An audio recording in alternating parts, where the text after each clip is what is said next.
The Spinoff Podcast Network. Talofa lava. I'm Madeline Chapman, editor at The Spinoff.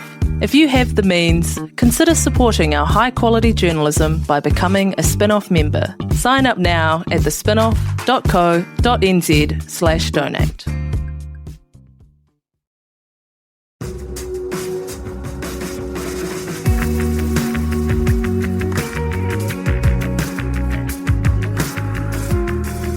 You're listening to Business is Boring, a podcast that reckons it's anything but.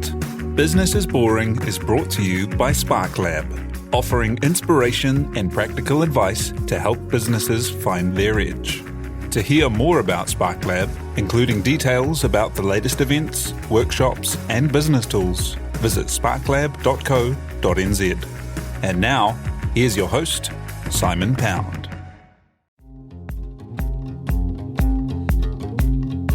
You're listening to Business is Boring, a podcast that reckons it's anything but. Business is Boring is made by The Spinoff with help from Callaghan Innovation.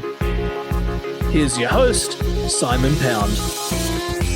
Recently, a local venture capital fund, Global from Day One, announced it had closed a $130 million fund to invest in New Zealand companies wanting to scale to be big worldwide successes.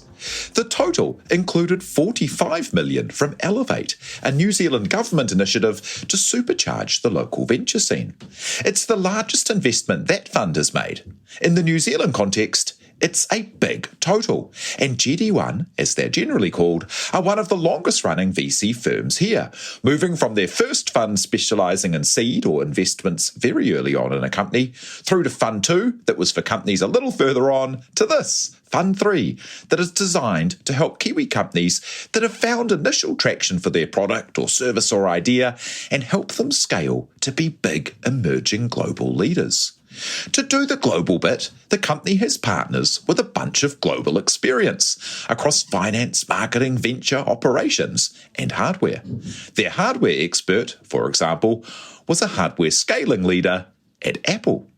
That Apple experience and a background at Fisher & Paykel Healthcare has helped today's guest, Vignesh Kumar, build a big network of companies he's advised, invested in, and supported through his work at the commercialisation agency Return on Science and as a board member at KiwiNet, the consortium of the leading research agencies in New Zealand. Vignesh is a partner in Global from Day One, and to talk the VC world, his personal purpose, and what Apple was like, Vignesh Kumar joins us now by Zoom. Tēnā koe, thank you for being here. Thank you for having me, Simon. Hey, take us back to the beginning and your start as an engineer at that great New Zealand company, Fisher & Paykel Healthcare. Will do. And I think the first thing I'll say is, for me, everything that I've done has kind of come from my engineering experience. And so, I started as a biomedical engineer from the University of Auckland. And at that time, 2007, 2008, the only employer really who understood what a biomedical engineer was or what they did or how they could be used was the great Fisher & Paykel Healthcare out in East Tamaki in Auckland. And so I joined that team working as a medical device designer. So I designed medical devices that resuscitated premature babies.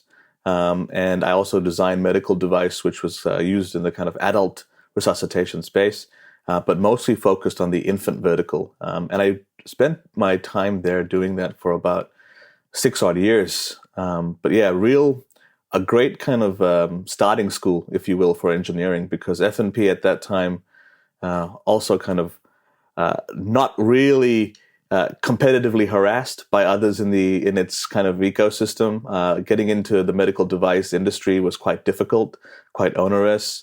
And F&P had kind of gone through the long slog in the early 80s, 90s to kind of get to that dominant position. And so quite a protected environment really to do your engineering work and learn without risk of really materially impacting the company. And it's not a long time ago, but quite a different time in terms of the number of companies, as you were saying, active in the space and the number of startups taking on niche challenges in there. How has the kind of pace of change moved since then? I think, yeah, you're right. Look, I mean, when you think about it, it's probably been a decade or so in total, and that's not really huge compared to kind of the 20, 30 years that people talk about in terms of change. But saying it then at F&P, for example, we'd spend 5 to 6 years kind of designing a medical device to get to market. And you can imagine that's a huge chunk of your career, especially as an early engineer, refining 1 to 2 products. And then obviously in the last kind of 24, 36 months, we're seeing this proliferation, even in medical devices, where you're seeing the cadence of stuff get super fast. And when you contrast it to general consumer technology, when I spent time working for Apple in the US, their cadence of getting product out the door obviously is second to none as the hardware incumbent, right? And they are literally working on tens of products every 3-4 months.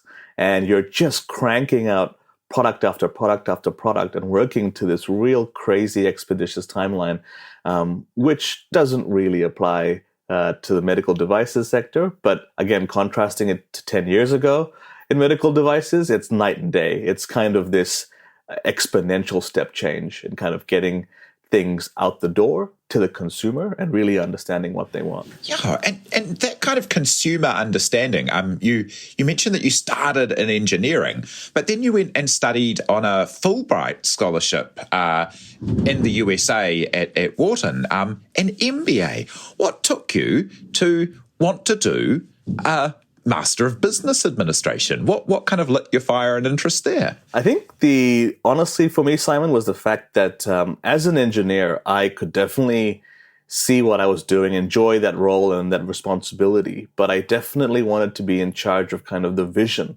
of where things were going, the strategy of where things were going. And unlike now, which is kind of, it's crazy to say this, again, in 10 years, so much has changed. When I was doing up my first 6 years at F&P Healthcare, it was unheard of an engineer to become something like a business development manager or to become something who was involved in strategy. And those required real kind of career pivots, if you will. And the career pivots really came through stuff like the MBA, where especially at good schools offshore, where they could allow you to kind of sidestep retraining, if you will, over another 5-6 years and kind of land kind of really safely into a great kind of strategy or management type role. And for me, that was really the driving motivation as a young engineer. But obviously now, when you look at how things are going, we really celebrate the diversity of people's work experiences. And being an engineer doesn't preclude you from taking up a startup strategy role or a startup managerial role.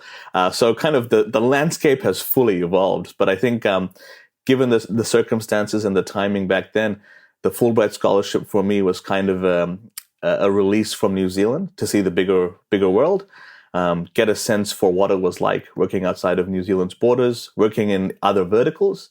Because again, I'd worked for New Zealand's largest company, F&P Healthcare, and I didn't really have any other kind of barometer for how the world worked outside. So that really was the driving motivation. Get overseas, get that diverse experience.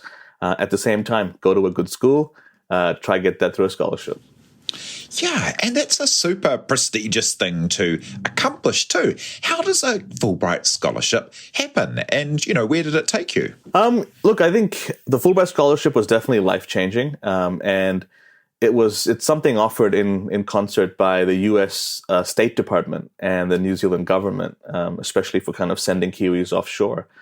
And I think at that time, again, I was one of very few engineers applying for the process. And if I have to be really honest about it, I think my skills and experience probably wouldn't hold a candle to the kind of great engineers we're seeing now come through the ecosystem. But I think I was probably the most kind of forthright, wanting to get something to move on and grow their career. And so I applied to that process. But again, those sorts of things are looking for people who are not only good in what they've done, but also want to grow kind of in a targeted fashion and know exactly what they want.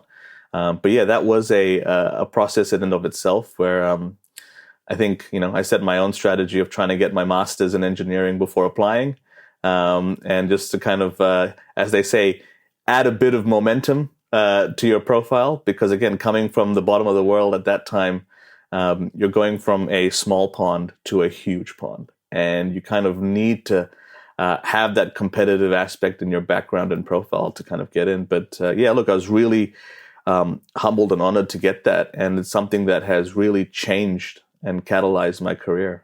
So yeah, really, really fortunate and really thankful to have the support of the Fulbright Commission and the New Zealand government, MBA. And that university you went to, Wharton for the MBA, that's one of the top MBAs in a country that puts a lot of store on an MBA and has a lot of universities or colleges offering them.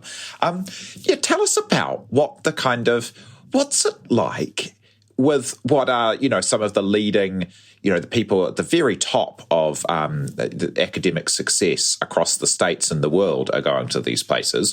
What was it like going there? Was it a step up from New Zealand, or how did you find it? And what did you gain from being in that environment that you wouldn't have in a smaller New Zealand environment? So I think, look, firstly, I will say, even in the undergraduate degree in New Zealand, I was kind of amazed and surprised at the different backgrounds people had and how smart and how academically focused they were. And I think for me, when I went to the States and went through Wharton, I wasn't surprised by the academic rigor. No, I think you've seen enough smart people in your life in New Zealand to know what smart looks like and how you have to kind of knuckle down and achieve something. But perhaps what you learn in an ecosystem like that is kind of it's fast-paced, and you're balancing that academic pursuit or kind of growing your knowledge base in a hyper-accelerated fashion. Because again, programs like the MBA, they're 2 years. And of the 2 years, you're practically spending perhaps a year and a bit of kind of learning in classroom. But the rest of it is sort of experiential. And you're kind of soaking in how your American compatriots, your international colleagues in the program, how they're learning, how they're executing, how they're balancing their lifestyles. And that really sets you apart because, again, the Kiwi lifestyle, which is sort of evolving again now with this kind of focus to just doing side hustles, doing many things. Again, back then, it sounds crazy saying back then, but it's only been 10 years. But back then, I used to go to F&P and people would clock off kind of exactly at 4. And then they would cherish being able to go to the beach, cherish being able to just sit in Tamaki Drive and have fish and chips or something. Versus in the US, again, it's kind of that hyper-accelerated, you're constantly trying to achieve something and just keep smashing it out. And so I think that's what soaks into you. And again, as you pointed out with these sort of schools, a lot of it is sort of finishing schools for, the kind of blue chip families of the US or kind of people who are at the top of their careers. And I just really wanted to be amongst that, to see how they functioned, how I function, and to kind of get an appreciation of how I should conduct myself. So that was kind of the real big learning. It was just seeing how everyone balanced their lifestyle. And it gives you a sense of how you have to play the game, especially in the US and kind of offshore competitive market. And a lot of that competition in the States around colleges and programs is to then land the roles at the kind of best companies. And tell me about your internship approach and how that worked out from you out of Wharton as a kind of perfect example of that coming true, maybe. Yeah. So I think, look, Wharton, like most MBA business schools, it kind of cranks out people who are investment bankers, people who want to become management consultants, people who want to work in venture capital, private equity. And that's kind of what those finance business schools specialize in, is kind of converting people into these most desired job categories. And tech wasn't really on the menu for most business schools then outside of Stanford. So, if you went to Stanford then, and it's kind of given that you would end up in the Silicon Valley. But other business schools, less so. It's kind of you end up in finance. But when I went to Wharton, I went to get the finance knowledge, yes, but I knew I did not want to work in finance. I think one thing I definitely enjoyed throughout my career was making tangible product and seeing what I made or kind of enjoying its use. And so I'd always been an Apple fanboy. Growing up in New Zealand, getting up early to kind of watch the keynotes, which I still do, much to my wife's annoyance. And, that kind of fanboy mentality was what compelled me when I was at Wharton to say, you know what, I'll apply to technology companies and especially hardware ones, because that's the skill set I bring. And so I just wanted to see how they worked, get a foothold in. And I guess I'll say mercifully applied to 3 technology companies, and all 3 wanted to give me an internship. But I ended up choosing the one that I was the biggest fanboy for, which was Apple. But again, the process is there for doing internships and applying and getting in, night and day to what we're used to in New Zealand. I think from memory, I went through what we call like super days for interviews. So 2 days back to back, each day had 7 interviews for an internship. And it just puts you through the ringer to get in. But once you get in, it's kind of like the golden keys to really stamp your mark on an organization. Wow. And that's a very big investment from an organization to have people spending 2 days interviewing potential candidates at the start. Well, what kind of things, that kind of commitment to quality and process of Apple? I remember I worked with a company that did some work with Apple, and we showed on one of their road shows, and they made us do kind of 2 extra days of presentation practice and get it approved by 3 different people, which we'd never seen before, but they wouldn't have anything hit the stage that wasn't to their level of quality.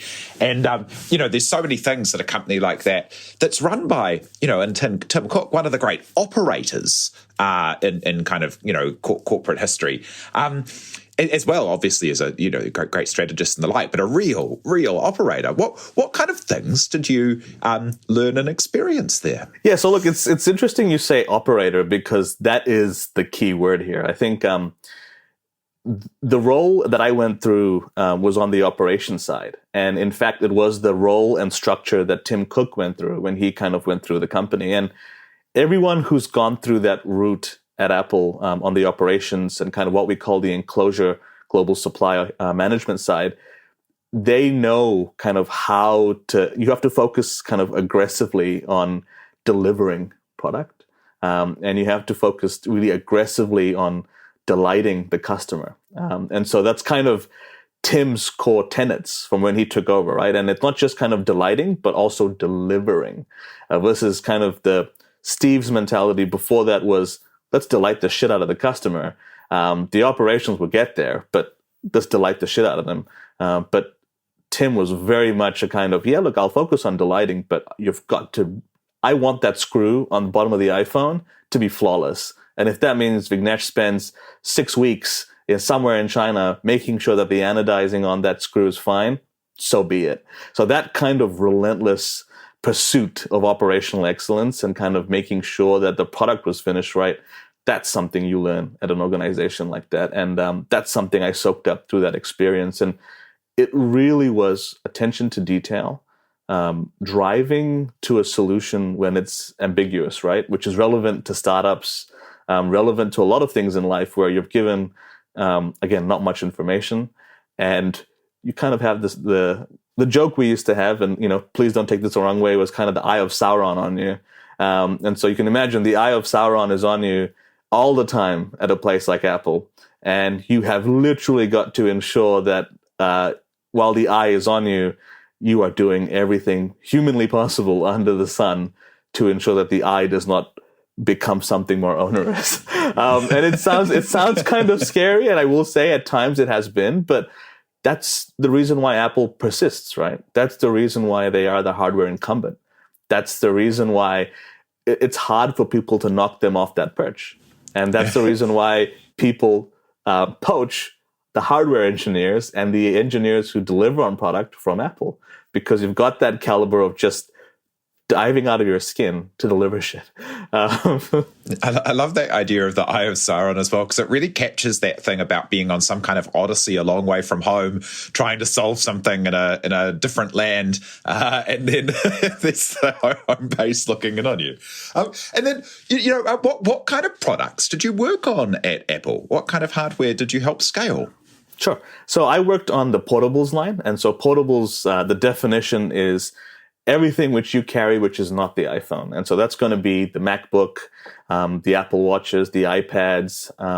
The Apple TV is considered portable, but most people just keep that fixed. But again, those sorts of products. And so the bulk of my time was on delivering actually the MacBooks, iPads, because those were the kind of core marquee products which were kind of changing the direction at the time. So MacBooks, if you might remember, or if you've got one, Simon, the touch bar, and all that sort of innovation coming through then. And look, that was the core products that I kind of worked on to deliver to market. And that was a huge step change, both on the kind of industrial design side, the product design side, and most importantly on the manufacturing design side. So, a lot of great engineering work goes into this stuff. And as a consumer, it's easy to take it for granted.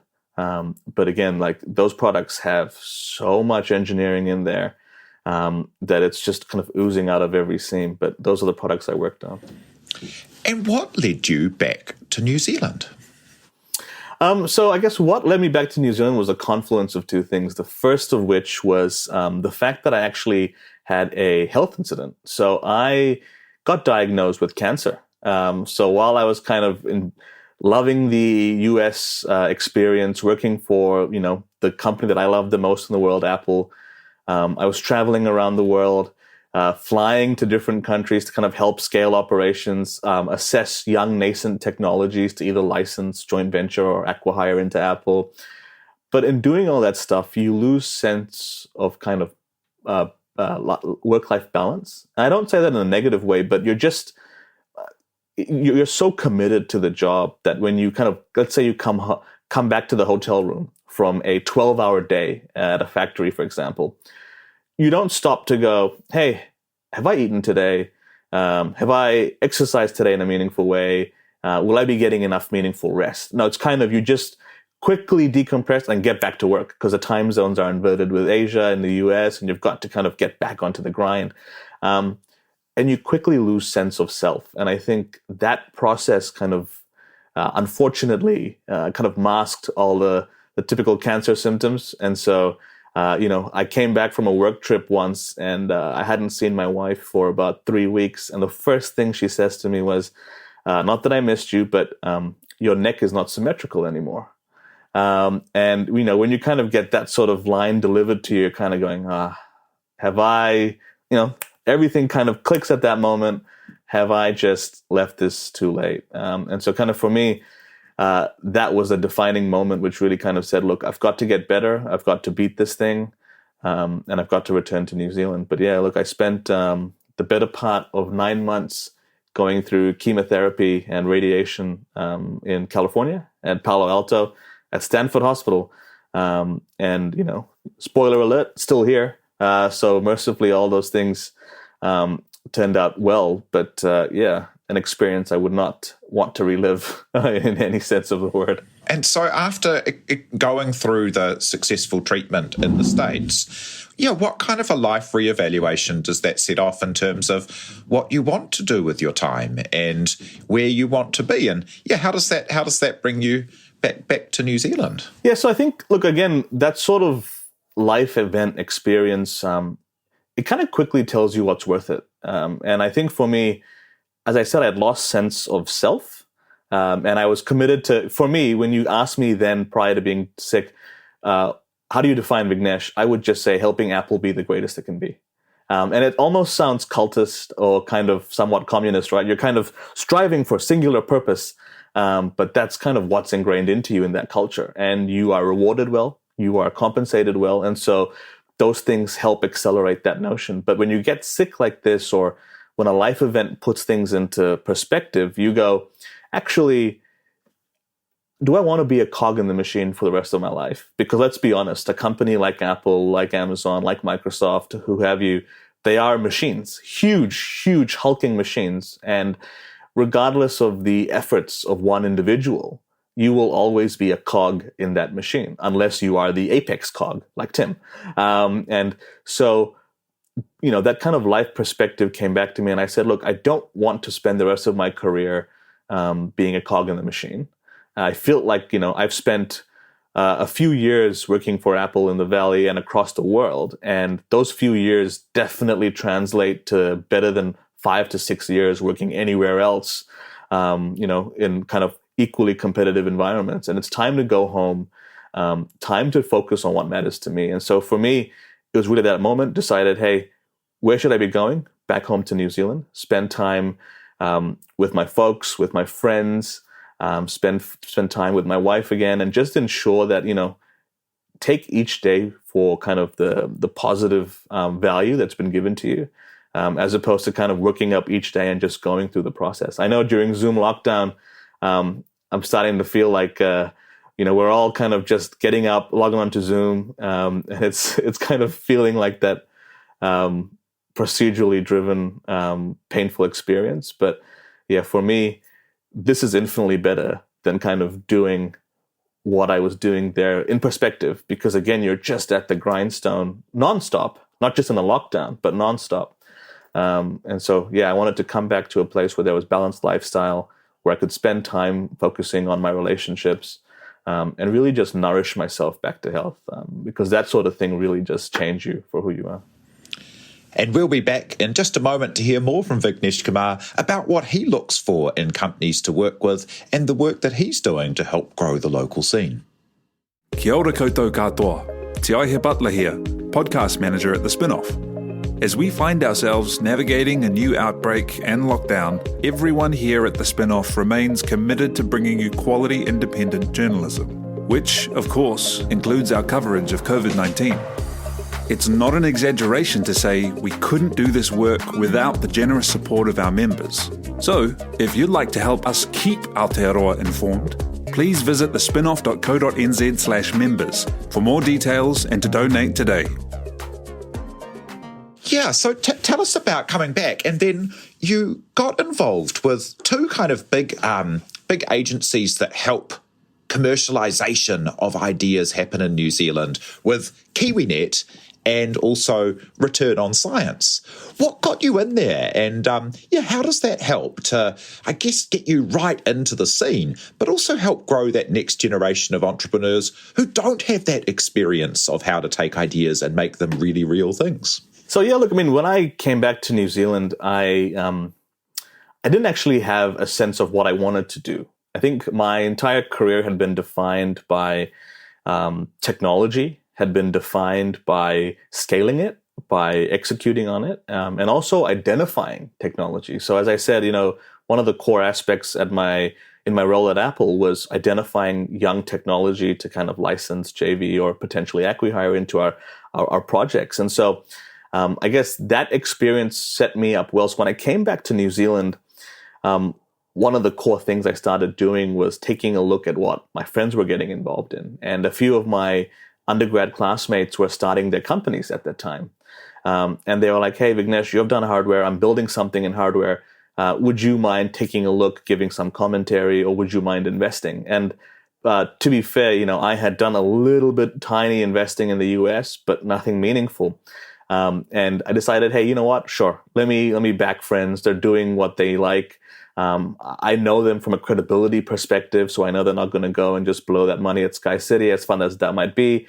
And so, I really want to give them the opportunity. So I started doing that. And funnily enough, one of the companies I started angel investing in, a friend's company, Uni Services, the University of Auckland's kind of commercialization arm, they quickly got in touch and said, hey, look, who are you, firstly?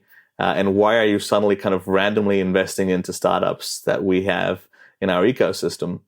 And I really owe a lot of kind of my exposure to their kind of bringing me into the ecosystem. And so I met with Will Charles, the executive director at Uni Services, and Joe Rouse, who used to be there, who used to be a commercialization manager. And they really welcomed me, I guess, in the first few months of me being back in New Zealand into the tech ecosystem here. And I think at that time too, I was a bit of a kind of shiny, different experience compared to most Kiwis who'd gone offshore. And I think they really appreciated that hardware and kind of deep tech experience. And so Will and Joe asked me to kind of sit on the Return on Science Investment Committee, looking at some of their technologies, giving feedback, and kind of, being able to critically assess and kind of give it that lens of, would this be investable for others in the ecosystem? And so, look, that kind of, like all things, just networked effect out. And so through that process, I got involved with, a lot of colleagues in the ecosystem, met a lot of them. So we've got, people from the different VC funds, for example, sit on that investment committee. At one time, we had Lance from Punakaiki there. I sit on that committee now with Lavina, as you know, and I met Chintaka from GD1 there, actually. And so that's kind of a great breeding ground, if you will, for exposure, because it kind of quickly connects you to who's doing what in the ecosystem. And I don't say that as a kind of, you should go there to network, but it's kind of where a lot of people do congregate to look at technology. And so that's kind of how that organically grew, my connections in there. But that's been an amazing experience on the Return on Science. And Return on Science, just to quickly kind of give them a quick plug, is they are the investment kind of purpose-built structure that wraps around uni services and kind of allows them to see early exciting things coming out of University of Auckland and also kind of the affiliate networks around the country. And so that's kind of been a great set of exposure there. And then KiwiNet is this kind of similar but slightly different in scope, kind of encapsulating the Crown research organizations. And again, they were looking for a director who was someone who had deep tech experience, someone who had commercialization experience, but most importantly, again, someone who brought a bit of diversity and someone who could kind of give them that bit of, novel freshness for what they were wanting to achieve going forward with their mandate. And that's how I got involved. And, it's been amazing to be across both those institutions, seeing the caliber of our science and engineering anchored innovations coming out of New Zealand. Yeah, and it's so cool because, Stanford became the seed of Silicon Valley because of that very conscious approach of partnering research and business, and things like KiwiNet and Return on Science and uni services and all of these things are doing that in the local scene, which is so cool. And you mentioned there about meeting Chintaka at Global from day one. And with your global experience, you must have been an absolute sitter for that company. Tell us about GD1. As we mentioned in the intro, that's an enormous raise in the New Zealand context. Having 130 million to deploy into companies is kind of unheard of for a New Zealand fund if you go back just 5 years. Yeah. And so who are GD1 and how did you get involved, and what do you do there as a company that's different from other VC? So look, GD1, as you kind of put it, global from day one, that's kind of, compressed onto GD1. But we're a VC that invests, we call ourselves generalist technology investors, but we primarily invest across kind of one of 5 different verticals. And so the 5 different verticals, kind of enterprise software, deep tech, health tech, internet platforms, and then also hardware-enabled software, what we call connected hardware. But again, as you say, GD1 has always been heads down. We've actually kind of been focused a lot on our portfolio companies and value creation for them. And I've seen the evolution in the ecosystem quite a lot now, where you've got to kind of really be saying what you're doing and kind of having your brand out there. But when I came back to New Zealand, GD1 was only kind of one of 2 established kind of VC companies in New Zealand. And what I really liked about GD1 was kind of Chintaka, the managing partner of Fund 2, his approach to running the firm, which was kind of the US style I had been subject to, which was kind of outlier performance, people kind of working on their strong internal beliefs, not driven by kind of what an outside investor does or doesn't do, none of that FOMO investing, and really having a purpose on why you work with a company. And I think as someone who's an operator, in my background, it's a disservice when you make an investment and you don't get involved, because your money is money and you have to be able to add another layer of value. And for me, I love the way that GD1 and Chintaka, with a small team then, would deep dive into portfolio companies. And it kind of left no time for anything else, like no time for really the marketing of the fund, no time really for kind of growing the fund, if you will, but just really focusing on that value creation. And so for me, that really resonated with my experience being hands-on. But more importantly, also, I could see that it was a young firm. And, the biggest thing is when you come back to New Zealand after something like having a life event, you want to do something that adds value and kind of build something for the future. And for me, I really saw that as a great opportunity to come in and help Chintaka kind of build this up into something that could be even bigger for Fund 3. And so that's what mercifully we've been able to do. So, we went from Fund 2, which was roughly 60 million Kiwi, to Fund 3, which we just announced first close of, where we went past 130 million. And so we're on track now to kind of get to our cap around 160 million by the end of the year. And look, we're excited. I think the team has grown dramatically. We've brought on a lot of great experienced individuals across different kind of core focus areas. If mine was kind of hardware and deep tech, we've brought on really strong people in marketing, in core finance, in strategy. And so a lot of kind of growth has come into the firm. And that kind of speaks volumes to where we're going. And, for us, yes, look, the VC landscape is definitely getting pretty crowded. I think when you look around now and see what's happening in the New Zealand startup ecosystem, there's a lot of kind of money coming in. But the biggest thing that we always hold as our kind of North Star is, what is your internal purpose or conviction for investing in a company? And is this a deal that you are going to literally die for, kind of going through its life cycle? And if that's not the case, we're not touching it.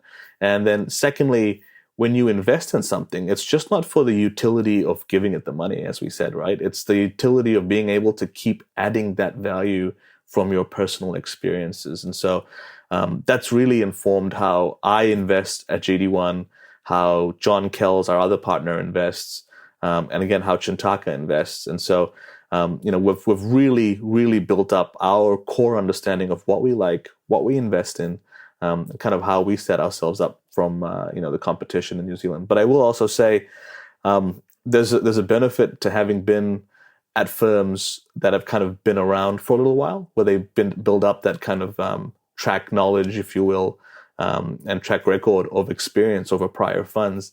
And I think that's really helped us kind of correct things we've learned in Fund 2 and in Fund 1, and ensure that in Fund 3, we don't make those same mistakes. And so I think those kind of, again, help our founders when we get involved with them. But yes, for us, look, we're super excited. We're really deep diving into the ecosystem here to really kind of help companies hit that global ambition perspective, to kind of be that outlier success. And, it's evidenced by our portfolio companies. So like Fund 2 companies, more than 95% of the revenues that they have come from offshore customers. And we're talking, Fortune 50, Fortune 100 type customers. And so these are really chunky, top tier blue chip revenues for our companies. And we've had experience dealing with companies like Shuttle Rock, based out of Nelson, Upco in Tauranga, Spotlight Reporting, Vesper, Stretch Sense. So again, kind of great companies which are growing, and kind of getting to the next level of where they want to be. And each of those companies has all kind of raised quite large capital rounds recently. And so Fund 3, we really want to be able to help companies like that kind of catalyze on their next stages of capital raising and kind of capital growth. And that global piece is really interesting, hey, as, although the internet and Zoom and all the rest is flat in certain things, there is something about being from a couple of small islands a very long way away in a small market that means that companies, they don't have that lived experience of the bigger market or the bigger business cultures or all of these things. So it's kind of hard for companies to make it from New Zealand. Hey, and how do you help companies from New Zealand, I don't know, upscale ambition or upscale what they believe is possible? Because in this country, we don't always spend a lot of time telling people to dream that they can be the biggest company in the world. Like, it's not particularly, how we're brought up, is it? Yeah. I think, again, look, it's been a sea change, right, in the last 24 months, 24 to 36 months. I think when I came back to New Zealand, most startups were still circumspect whenever they would hear about global strategy, and they'd kind of be like, can I do this? Does this make sense? Am I overreaching? Versus now you're starting to see this embrace of I can change the world from New Zealand, which is awesome, which is definitely awesome. And I think a buoyant VC ecosystem is a symptom of a buoyant startup ecosystem. And so the fact that, more VC funds are growing is because more startups are going, hell yeah, we can go global. We have that vision. But there's always still going to be a disconnect between having a vision and knowing how to execute on that vision. And I think that's, again, where we add that value. So again, we do bill ourselves as a bit of a hybrid operator fund where each of us has, and I mean this across the whole fund, not just across the kind of senior leadership, but across the whole fund, each of us has started their own company. Yes, these companies may not have been huge successes. They might be side hustles. In my case, I have my own digital healthcare company working to build something for kind of cancer patients. That's my side hustle. But we have that empathy. We have that experience. And we understand kind of procedurally what to do for next steps and connect you to kind of the right knowledge leaders in each space to get you to the next step, whether it's software, whether it's hardware. And the second part is, again, we've been in organizations. So all of us, the senior team, have also been in huge organizations. So we've worked on our own startups. We've worked in startups. We've also been in huge organizations where we kind of understand the intrinsic shift from small to large and kind of what you have to do that's the nice middle ground to kind of get you the best of both worlds. And that's a huge kind of value add that we bring, is being somewhat nimble, but understanding where you're heading in terms of that large kind of size of company and processes and scale.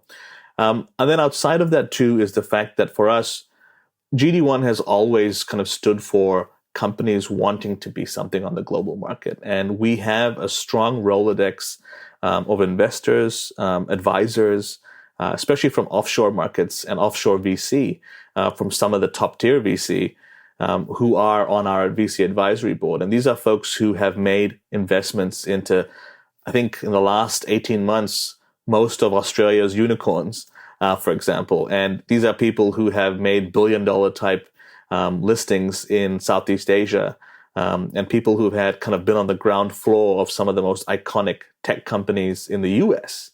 And so, yes, there are other firms that have some of those global connections, and we're not denying any of that. But I think the difference is we have a core set of people that we've worked with over more than a decade.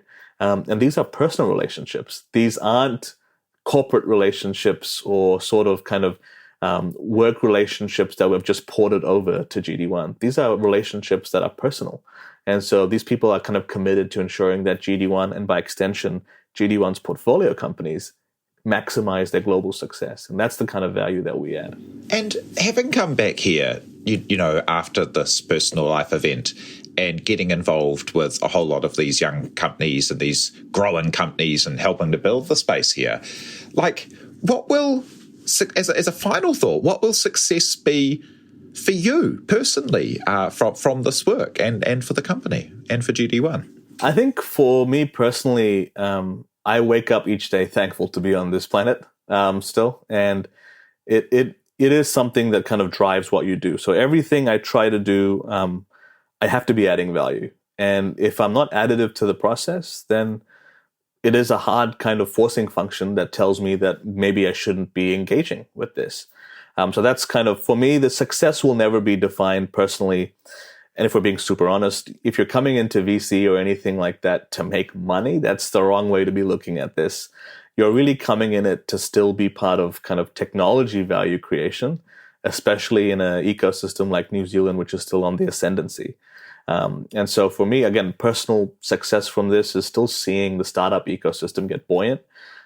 It's seeing founders like the Will Hewitts of HeartLab, that I was an angel investor in, people like Max Olson from SeaChange that I angel invested in, people like James Broadman from Narrative, just as an example, and then people like Ju from Formless Labs, seeing how they all grow and scale and build on their passion, on their interest, that's the biggest reward, because when those companies get to the next kind of capital stage, you can proudly then kind of realize, yep, you took part in a small way when they were really small.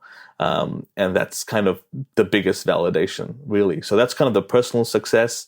What would be a milestone of success for me is seeing those guys kind of go out there and just keep smashing it and growing. But then from the GD1 side, I think it's more or less the same, but also developing New Zealand's interest into the VC space as well. I think, VC in New Zealand is still pretty young, despite there being a lot of funds.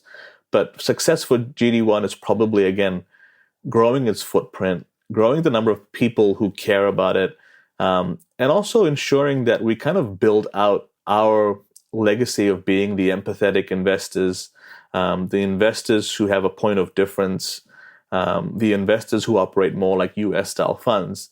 And that's kind of what would be success for us. Again, not going to be on performance metrics because that's what investors define us by, but this is probably more of the qualitative kind of feel-good aspects of it, how I define success for GD1. Awesome. Well, thank you so much for sharing the story today. That's Vignesh Kumar, a partner at GD1.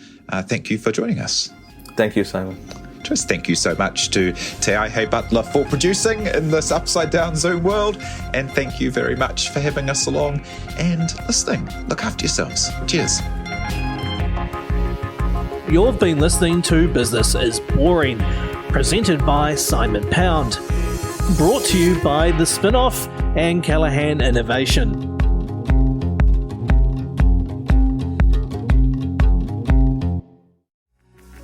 From the Spinoff Podcast Network, that was Business is Boring, brought to you by SparkLab. Make sure you're following Business is Boring wherever you get your podcasts. And for more information on SparkLab, visit sparklab.co.nz.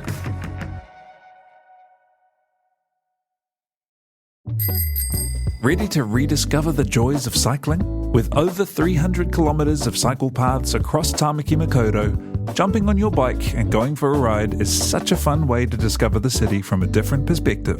Cycling is getting more and more popular across Auckland, so now's a great time to join the hype and give cycling a go. Head to at.govt/cycling to find your nearest cycleway today.